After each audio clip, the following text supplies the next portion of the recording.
दोस्तों आज हम आपको भारत के एक ऐसे स्टेट के सफर पर लेकर जा रहे हैं जहां के लोगों को सबसे शांत माना जाता है। यहां की राजधानी को द टेम्पल सिटी के नाम से भी जाना जाता है। एक ऐसा स्टेट जहां है दुनिया का सबसे पुराना पत्थर और जहां आपको देखने को मिलेगा आर्किटेक्चरल मार्वेल। एक ऐसा राज्य जो पक्षियों और जानवरों के लिए है हेवन। दोस्तों अगर आपको रॉयल बंगाल टाइगर और व्हाइट टाइगर देखना है तो यहाँ जरूर आएं। इस स्टेट की खूबसूरती यहाँ आने के बाद ही पता चलती है। यहाँ के बीचेस इतने खूबसूरत हैं कि आपका मन ही नहीं करेगा यहाँ से जाने का। दोस्तों हम बात कर रहे हैं भारत के सबसे अनोखी उड़ीसा राज्य की। तो फिर देर किस बात की, अपना सीट बेल्ट बांध लीजिए अच्छे से और निकलते हैं उड़ीसा की एक शानदार सफर पर। दोस्तों सबसे पहले आपको बता दें कि उड़ीसा राज्य की आबादी है 4,76,00,000 के आसपास और यहाँ पर आपको 270 लोग पर स्क्वायर किलोमीटर दिख जाएंगे। उड़ीसा भारत का खूबसूरत राज्य में से एक है और ये अपने लुभावने समुद्री तटों, दर्शनीय मंदिरों, खूबसूरत टूरिस्ट प्लेसेस के लिए फेमस है। जगन्नाथपुरी मंदिर और कोणार्क का सूर्य मंदिर उड़ीसा के सबसे फेमस टूरिस्ट प्लेस है। इसके अलावा उड़ीसा धान की खेती और रोमांचित कर देने वाले स्थानों के साथ साथ ऐतिहासिक मॉन्यूमेंट्स के लिए भी जाना जाता है। उड़ीसा को पहले कलिंगा और उत्कल के नाम से जाना जाता था और इस राज्य का नाम कई बार बदला गया है। उड़ीसा पर मुगल सल्तनत और अंग्रेजों ने भी कब्जा किया है। सिर्फ यही नहीं, हिटलर ने सेकेंड वर्ल्ड वॉर के दौरान उड़ीसा पर कब्जा करने की प्लान बनाई थी क्योंकि हिटलर का मानना था कि उड़ीसा में बहुत नेचुरल सब्सटेंस है जिसकी वजह से कोई भी जंग जीत सकते हैं। लेकिन हिटलर का ये सपना सिर्फ एक सपना बनकर ही रह गया। इसके अलावा उड़ीसा मौर्य साम्राज्य के शासक अशोक से संबंधित है। महाराज अशोक सबसे महान मौर्य शासक थे जिन्होंने लगभग पूरे भारत और आसपास के देशों पर फतह हासिल कर ली थी। उड़ीसा कलिंग शासन के दौरान बहुत फेमस हुआ था। 261 ईसा पूर्व कलिंग युद्ध के दौरान खून खराबे को देखने के बाद अशोक का मन का भाव इसी स्थान पर हुआ था और उन्होंने बौद्ध धर्म को अपना लिया था। दोस्तों सबसे पहले उड़ीसा में आने वालों में महाभारत काल के पहाड़ों की जनजातियों के लोग थे जिन्हें सवर और सओरा कहा जाता था। उड़ीसा का एग्जिस्टेंस प्राचीन काल से है, इसीलिए यहाँ कई तरह के मॉन्यूमेंट्स हैं जो अब वर्ल्ड हेरिटेज साइट्स में शामिल हैं। और इसके अलावा भी कई सारे अलग अलग मॉन्यूमेंट्स हैं जो कि आज उड़ीसा की वास्तुकला में चार चांद लगा रहे हैं। उड़ीसा एक कल्चरली रिच स्टेट है। उड़ीसा की कल्चर के बारे में बहुत कम लोगों को ये बात पता होगी कि यहाँ 62 समुदाय के लोग निवास करते हैं और सभी समुदाय के लोगों को अपनी एक अलग ही कल्चर है। राज्य की कल्चर हिंदू, बौद्ध और जैन धर्म का एक मिश्रण है। यहाँ के आदिवासी लोगों की जो कल्चर है उसको राज्य का अहम हिस्सा माना जाता है। उड़ीसा राज्य के ओडिसी डांस के जितनी तारीफ की जाए उतने कम है। ओडिसी डांस को दुनिया भर में सराहा जाता है और इस फोक डांस को देखने और सीखने के लिए दूर दूर से लोग आते हैं। ओडिसी डांस की मुद्राएं बहुत आकर्षित और दिलचस्प होती है, मन करता है कि बस देखते ही जाएं। उड़ीसा के इस डांस फॉर्म को सबसे पुराना माना जाता है। दोस्तों उड़ीसा की आर्ट, कल्चर, फेस्टिवल और म्यूजिक इस राज्य को अपनी अलग ही पहचान दिलाते हैं। उड़ीसा राज्य में कई त्योहार मनाए जाते हैं जिनका अपना एक अलग इम्पोर्टेंस है और ये त्योहार राज्य के आर्ट, कल्चर और ट्रेडिशन को उजागर करने में अपनी भूमिका निभाते हैं।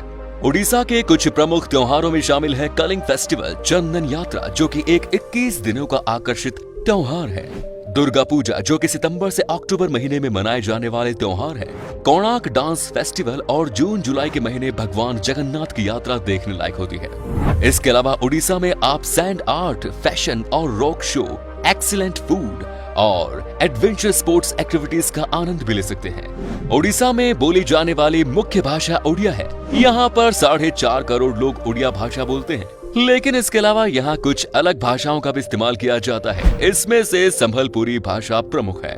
सोने चांदी पर की जाने वाले तार की खूबसूरत कारीगरी के लिए उड़ीसा को एक अलग ही पहचान मिलती है और ये फ्लिग्री के नाम से जाने जाते हैं। इस आर्ट को गौर से देखने पर पता चलता है कि सोने और चांदी पर कितनी बारीकी से काम किया गया। आपकी जानकारी के लिए बता दें कि रिपब्लिक डे की झांकी में उड़ीसा के इस खूबसूरत कारीगरों को शामिल किया जाता है। इसके अलावा उड़ीसा की संभल और इक्कत साड़ियां भारत में बहुत पॉपुलर हैं। यहाँ साड़ियां हाथों की कारीगरी यानी कि हैंडलूम से बनाई जाती है।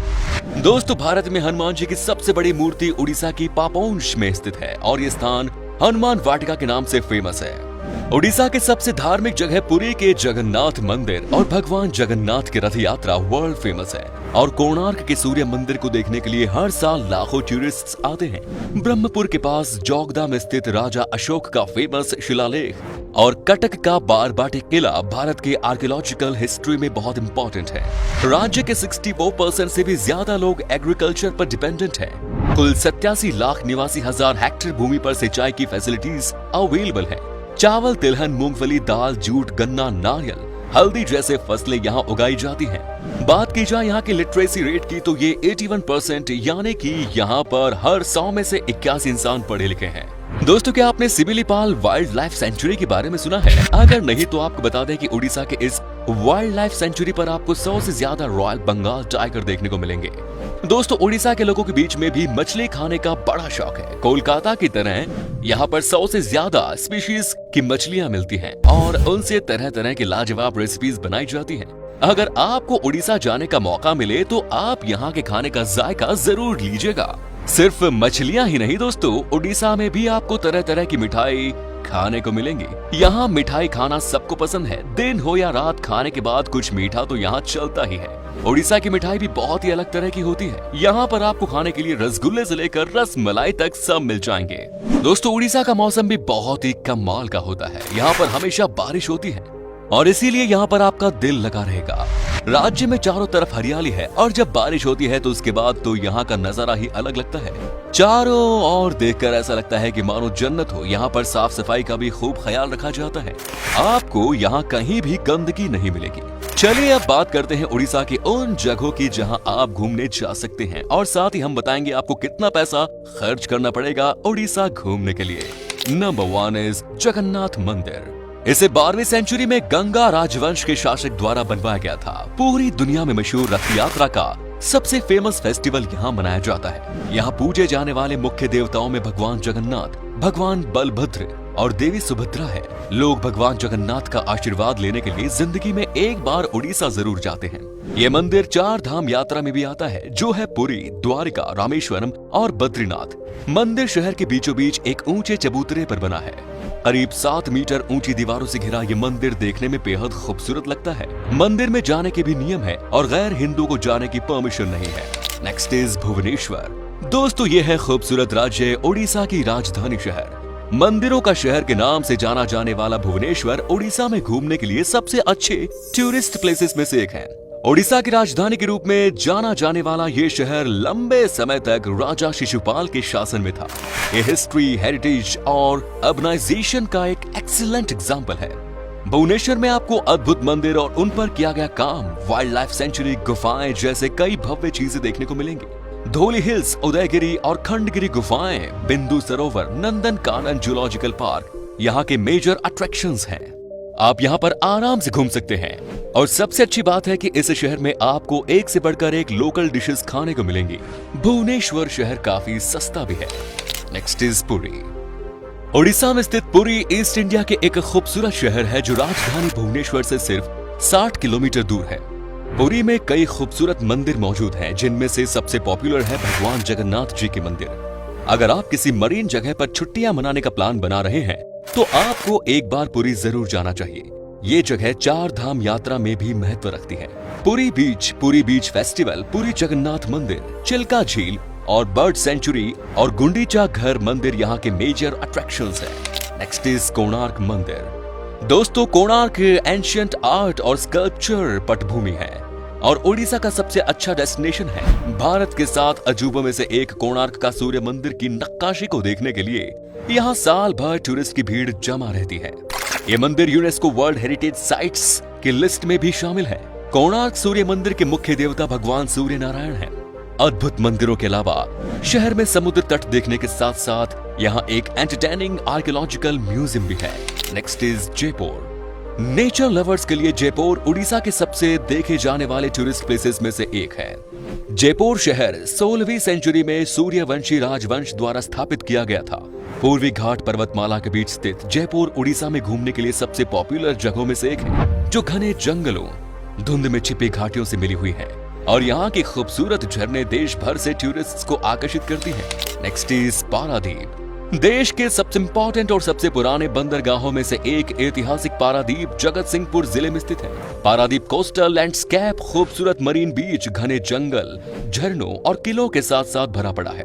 समुद्र तट के किनारे बसे देश के सबसे अच्छे डेस्टिनेशंस में से एक पारादीप को देखने के लिए दुनिया भर से लोग आते हैं। पारादीप से महानदी और बंगाल की खाड़ी के मुहाने के खूबसूरत संगम पर विशाल जहाजों और अन्य समुद्री गतिविधियों को देखा जा सकता है।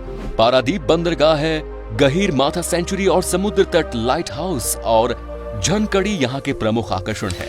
Next is Cuttack. Mahanadi delta की नोक पर स्थित कटक पहले की राजधानी है और उड़ीसा का दूसरा सबसे बड़ा शहर, और उड़ीसा में घूमने के लिए सबसे खूबसूरत जगहों में से एक है। कटक का इतिहास 1000 साल से भी पुराना है। अब कटक को देश के सबसे वेल प्लान्ड मिलेनियम शहरों में गिना जाता है। महानदी बैराज, बाराबती का किला, भीतर Kanika wild life sanctuary, Ansupa झील और सिंहनाथ और भट्टारिका के मंदिर यहाँ के मेजर टूरिस्ट स्पॉट्स हैं। दोस्तों चलिए अब आपको बताते हैं कि कितने पैसे खर्च करने पड़ेंगे उड़ीसा की सैर पर आपको।